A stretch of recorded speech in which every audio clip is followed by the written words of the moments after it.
driving around Seminole County can be pretty painless compared to other populated areas. That's because there's a whole science that keeps traffic humming along, and it starts with Seminole County Traffic Engineering. Every time you stop at a traffic light, there's a lot happening behind the scenes. Traffic engineering is monitoring traffic counts and road conditions, and it all goes back to the Traffic Management Center, which is where we're headed next as we venture out into Seminole County on the job with traffic engineering.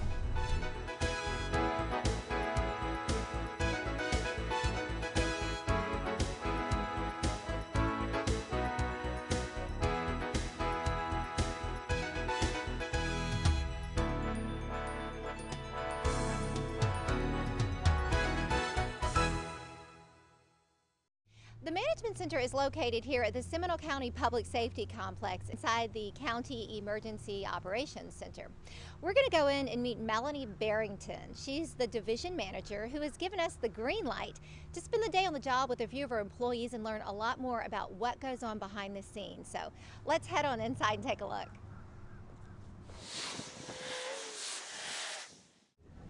Hi Melanie, thanks for having us. Now you are Division Manager of Traffic Engineering, and we're here at the Traffic Management Center. What is this wall of screens, video screens I see behind me? Thank you for visiting with us this morning, Karen. Right now you see our video feeds that we receive from FDOT, and we also receive video feeds from other agencies such as Orange County, City of Orlando, and Volusia County. And this is where we monitor the traffic flow in Seminole County. What is it that you guys do to keep traffic flowing safely and smoothly along in Seminole County? Karen, our main purpose is to plan, design, construct, and maintain all the traffic control devices in Seminole County. This is our signals, signs, striping, and school flashers, as well as to come up with solutions to remedy traffic problems that citizens may encounter as they're traveling along their way in Seminole County.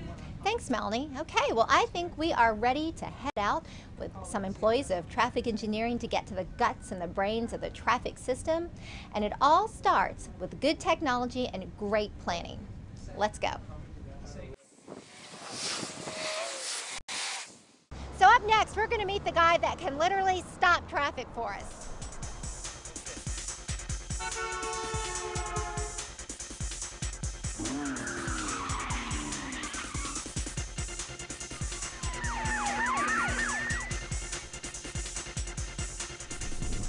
We're going to meet Edgar Principe, who's in charge of signal maintenance with traffic engineering. Edgar, thanks for having us. Thanks for letting us come out and see what you do on a daily basis. So what are we looking at here? So right here we have the actual cabinet. It's the controller that controls everything that's happening on the field. It receives all the inputs from the field and makes it in timing so it'll work everything coordinated. So this is sort of like the brains of this entire intersection, right? That's correct. Now inside of these brains you've got some sensors that detect pedestrian movement, traffic movement. Show me what's in here. Right here you can see up here, these are the detectors, the vehicle detectors. It senses with loops that we have on the field. It senses where we have cars on which face. You see right here is the LEDs are blinking because we have cars in those spaces. All right, well while we're at it, let me give you a very important traffic tip. You see this big white line right here at the intersection? It's very important that you stop behind the white line if you want the light to change properly.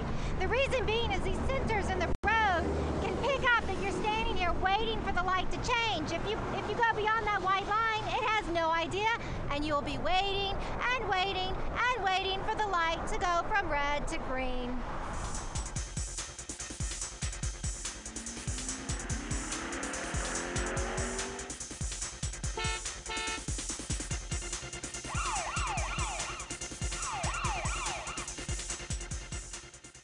You are literally the man who can stop traffic because you come in here, you open up this box, and all of these wires, they all have meaning. This is what you do on a daily basis. You come in and you tweak them, maintain them, check them, control what goes on here, up here, right? That's correct. What we do on a daily basis is that I go to 4 intersections each day, and I check that everything is working the way it's supposed to work. And I check from LEDs on the field to detectors, checking that everything is working the way properly, the way it's supposed to work. If it's not working right, I'll fix it. And do you take emergency calls, or are there urgent calls where you've got to run out to an intersection? Yeah, actually every day we receive emergency calls and we go to the intersection. We revise that everything is working fine, and if there's something wrong, we'll fix it. Wow, well Edgar, thank you so much for letting us look inside one of your smart boxes and telling us a little bit about what you do. Well, in order to control what goes on down here, sometimes we have to go up here, right? Correct. And you are Ron Green, you're the man in charge of signal construction, right? Correct. All right, so Ron, you're going to take us up? Yes, I am, but we got to do something safety first. We got to Okay. put on a harness. All right. We're required to wear a harness every time we go up into the air. So That looks very stylish. I got one here for you. Okay. What do I do? Step in? You step in, one Okay. foot. All right. Nope. No? Nope. No. Other foot, right here, behind you. Okay. Just before you put it on your shoulder, step the other foot back into the other foot. Okay. Like that? Oh, this is working well in heels too, I'm sure. Yeah. Oh, isn't this lovely? And then we bring this up Uh-huh. and attach you here. Okay. Ron, it looks to me like there is no such thing as a typical day on the job for you, right? No, there isn't a typical day on the job. All right, well, take us up. Show us what you got. All right, hang on. Okay.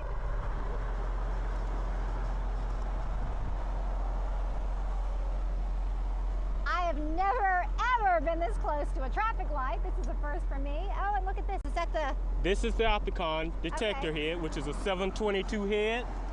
The fire department has an emitter in their truck that emits an infrared light that these detectors pick up on. It sends through this cable here a signal back to the card inside the cabinet, which is 722 card, and tells it, hey, we got a fire truck coming, give it the green light. If the fire truck is coming southbound this way, it gets a green for southbound and a green left turn arrow. That is amazing. Everybody else has to wait.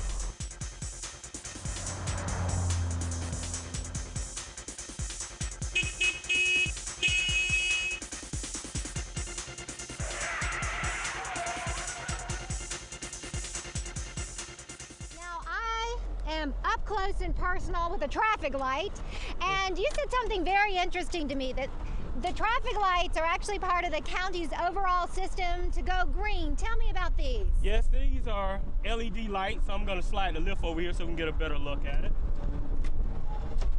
These are LED lights where we used to have a 135 watt light bulb inside of here to show off everything, and it burned a lot of energy. These LEDs are light emitting diode, and they burn very little energy, less than an amp. Would you like to look inside? I would love to. That would be one that's hard to open. And see, all you have is a ground wire my and a God. hot wire. No Look at that. reflector, No bulbs. no This is bulbs, amazing. no bulbs. Now, where are we at countywide with this? I mean, are these now... We're just about countywide with it. I think we're about 80 to 90% done with the whole county.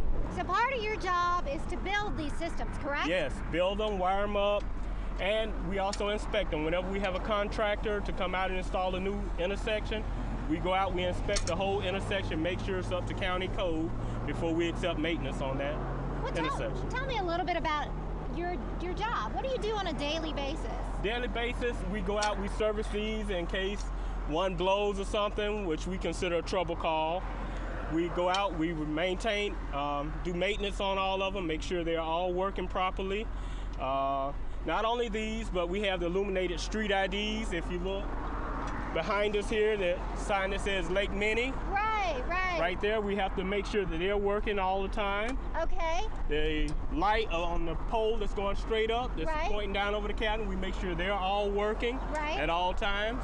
So we have a maintenance program that we have to follow to take care of everything. We also do maintenance on the Opticon units. Make sure that they're all working and programmed. They had an emitter out there that was you could buy over the internet that was illegal. So we had to go through and program all of those out so that they didn't work in Seminole County. Now, while we're up here, we have a bird's eye view of these traffic loops that we talked about on the ground. Those are the sensors. Right. Point it out to me and tell me how that works. Okay, if we look at this side street right here, you can see the gray stripes in the road. They're approaching the white stop bar. Right. Those are the wires that are cut down into the pavement. It's an inductance loop. When the car pulls over, it interferes with the inductance on that wire, and it tells the controller back in the cabinet, hey, we have a car here waiting to make a turn. And if the lanes themselves are 12 feet wide, the loops are 6 feet by 40 feet long. And if you pull past that white stop bar, the signal assumes that you're already gone. So you don't get a call unless another car pulls in behind you. So the best thing to do is stop right at the white bar, and you'll get a call, just like this car's doing now. See how he's stopping right at the white bar? Right, right. Now the signal knows that he's there. Once that signal times out on the main street, it will automatically go to him and service him. Do these lights, the red and the greens and the timing, do they adjust to accommodate traffic flow in different road conditions? What we have a person that does all the signal timing. They go out, they check it.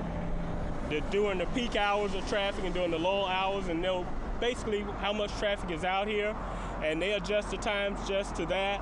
And we try to run it coordinated, so by the time you leave Lake Mary Boulevard and get down to County Home, you should have green all the way to County Home. Oh. And then they allow it to stop maybe at County Home, get a car's time to group back up again, and then take off and go through the next section. It's amazing the science that goes into just traveling down a thoroughfare like 1792. It's absolutely amazing. I want to hear from you about some of the more interesting tales on the job. I mean, oh my gosh, you are all over the county. You're up in this big lift truck. You probably see and experience some interesting things. Tell me about some of the more. Well, you see a lot of stuff out here, illegal, legal, so you just see a lot of stuff. The weirdest thing I've had happen so far, I went up to do a repair on one of these arms, and I was out by myself that day, and the joystick on the truck broke. Oh no! So I was stuck by myself, and I looked around, here comes a storm coming in. Oh no! So all I could do was duck down in the bottom and get on the radio and call somebody to come let me down. Luckily it wasn't this truck. If it was this truck, I could come down by myself, but I was in a big two-man 70-foot bucket. Always an adventure for you. Yes. Well, what do you like most about your job, Ron? The teamwork. The teamwork in every department in our section, we all work together. During the storms back in '04, the hurricanes, we had a third of our signals go down, and everybody pitched in as a teamwork effort, and within 3 days, we had everything back up and running. Wow. Well, Ron, thank you so much for taking us up in your world. It's been really fascinating, quite an adventure, I have to say. So I guess it's time to bring it on back down to the real world. So I guess, hey, take us down. I sure will. Okay. Glad you guys enjoyed.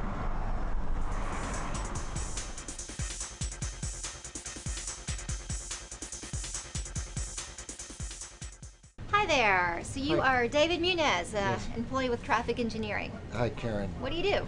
My job in Seminole County is to maintain the county's fiber optic network, which connects all of the county traffic signals and other devices within the county, as well as buildings and other county facilities. So all the information that comes in from the fiber optic system allows you to remote control what goes out there on the streets in terms of traffic signals, intersections. Show me what goes on, for instance, at this computer. I'm looking at what looks like these electronic signs I see around town. Can you call that up and tell me how you program these things? Yeah, exactly, Karen. Fiber optics is the thing that makes this all possible. And what you're looking at here on this screen is dynamic message signs that are strategically located throughout the county on all the crossing arterials to Interstate 4, and we're able to give motorists information on traffic conditions, congestion, road close, incident management, and amber alerts and so forth with these signs.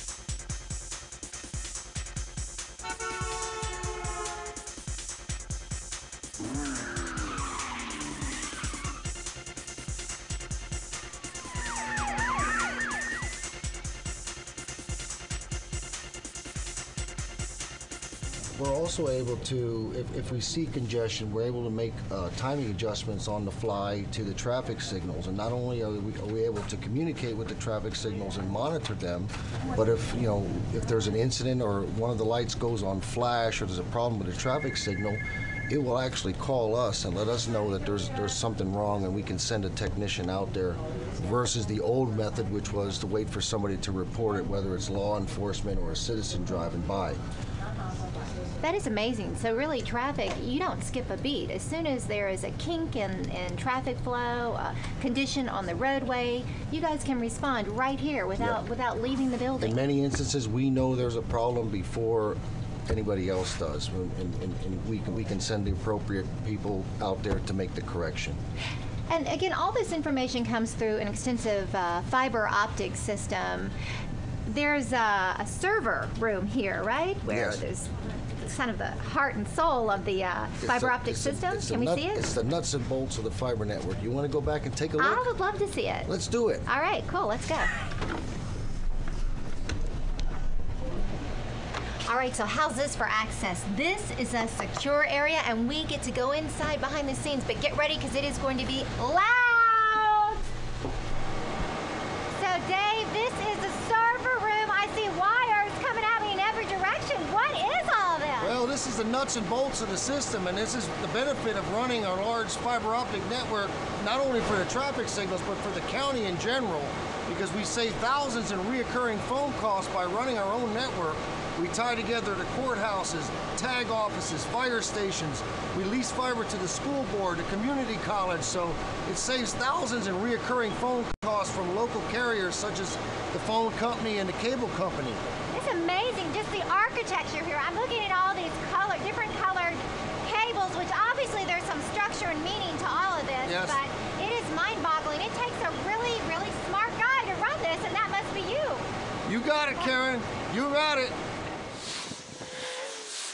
Wow, that was really, really loud. So we're back in here because I have another question that occurred to me. With all this high-tech talk, what are some of the more wacky things that have happened to you? Because I know it can't just be all nuts and bolts technology and traffic signs and signals. You've been on the job 21 years. Yeah, you'd be surprised. One instance, there was a large network outage we were troubleshooting, and it turned out that a squirrel ate the cable, and it took us 4 hours to find it, and the culprit was a squirrel. A squirrel. A squirrel. Did the squirrel survive? The squirrel did, but we're after him. Oh, he's the most There's a wanted bounty on squirrel him. in Seminole County. Well, this has been fascinating. It really has been. Thank you so much you, for Karen. taking us around and showing us a little bit about what you do. Well, thank you. All right.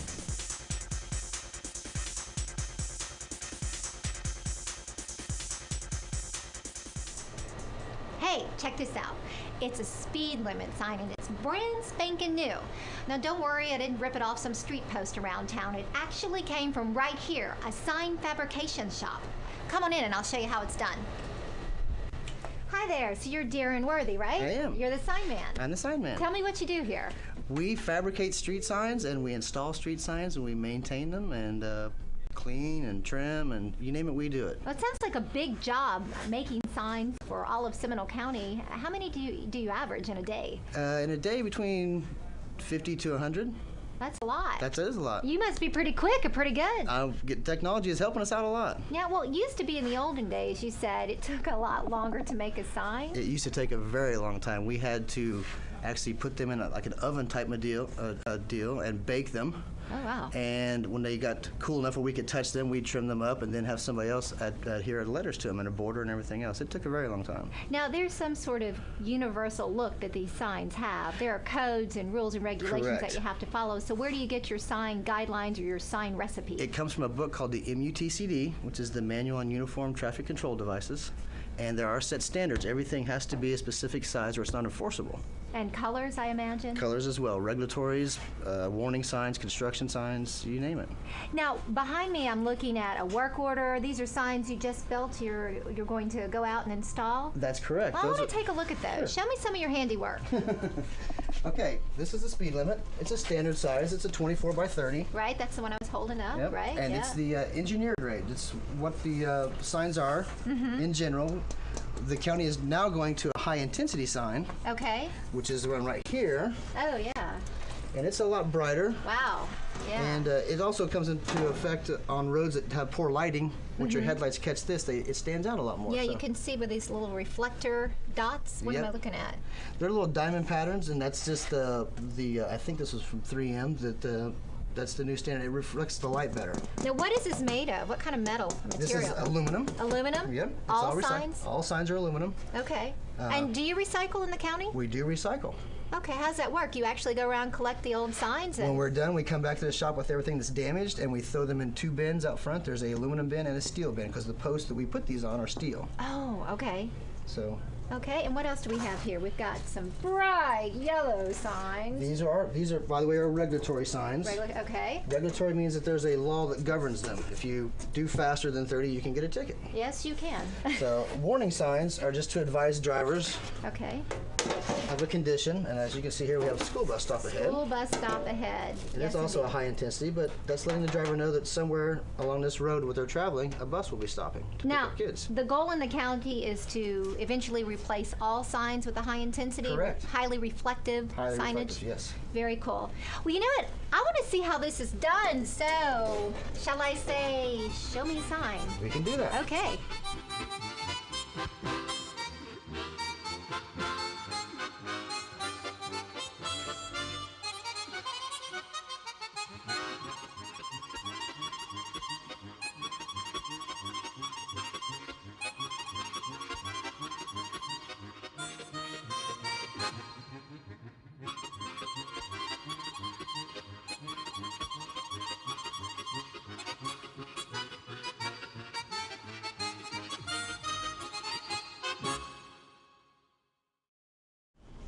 So Darren, we saw how you made a sign. That's just part of your job, right? Correct. What else do you do?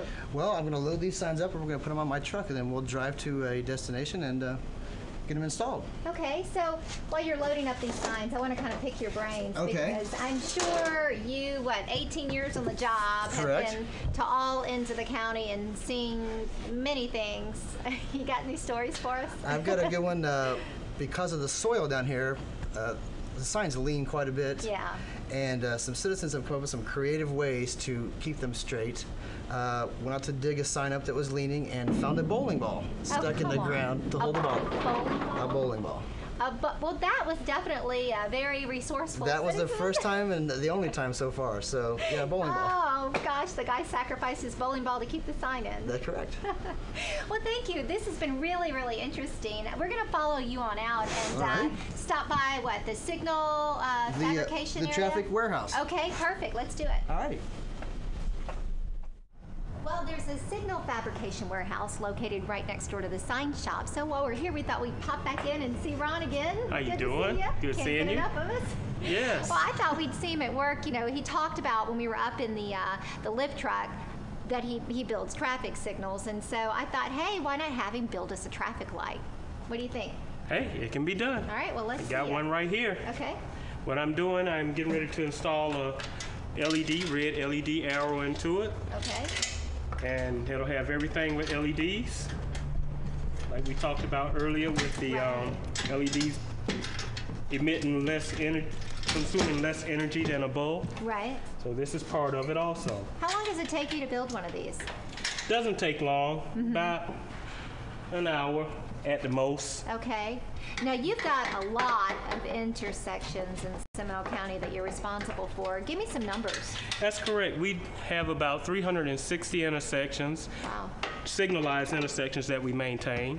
And we also have 77 school zones with warning flashers that we have to maintain throughout the county. And there's about 54 locations of warning flashers that we have to maintain also. That's a lot of signals to build. Yes. And here lately, our last project with the school zones, they came out with a new rule that each school zone had to be, the flasher had to be at least 200 feet away from the crosswalk. So we had to go through and remove and relocate, I should say, all of the flashers throughout Seminole County, and we converted quite a few of them over to solar power. That way they came off of electric power. Again, part of the county's effort to go green. Yes. That is wonderful. And we got all of those up and working. Now, what are we doing here? You stringing Right here, these are the wires coming from the red LED. Okay. I got to get them back here into this terminal strip in the back and wire them in. And when I'm done with that section, then I get the wire in. My wire's just going to go to the cabinet.